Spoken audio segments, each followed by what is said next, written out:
Bonjour. Alors la question aujourd'hui est, les femmes sont-elles plus empathiques que les hommes? Pour répondre à cette question, on va se pencher sur quelques chiffres. Quelles sont les professions qui sont amenées précisément à s'occuper des autres? Bien, pour ce qui concerne la France, il y a 80% d'infirmières pour 20% d'infirmiers. Il y a 90% d'aides-soignantes pour 10% d'aides-soignants.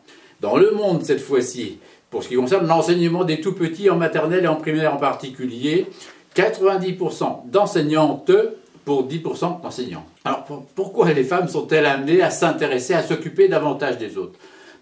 C'est lié, me semble-t-il, à cette compétence psychophysiologique majeure chez les femmes, c'est la maternité et son corollaire, l'instinct maternel. Maternité qui les amène à faire et à porter des enfants, instinct maternel à s'occuper d'eux dans les premiers temps, en particulier à travers l'allaitement maternel.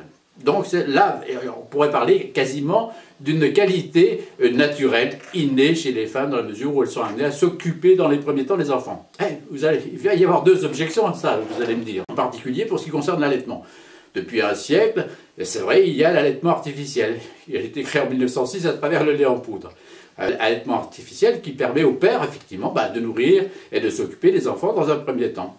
C'est vrai, c'est ce qu'on appelle les nouveaux pères. Mais je dois reconnaître que, à travers mon activité professionnelle, les nouveaux pères existent, c'est vrai, mais ils sont encore bien rares. Donc ces compétences empathiques, ils sont obligés de les apprendre en quelque sorte, les pères. Vous allez me donner une deuxième objection. Vous allez me dire, oui, mais les femmes qui ne veulent pas d'enfants.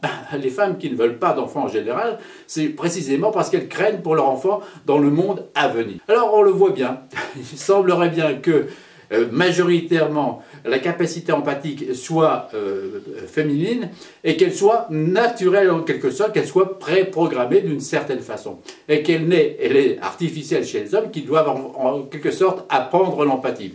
Donc ils sont en train d'apprendre cette empathie. Certains l'apprennent de façon satisfaisante, mais pour d'autres, il y a encore beaucoup de progrès à faire. Donc voilà, empathie naturelle chez les femmes, empathie artificielle chez les hommes, mais des progrès restent encore à faire. Allez, on se retrouve une autre fois pour d'autres chroniques. Au revoir.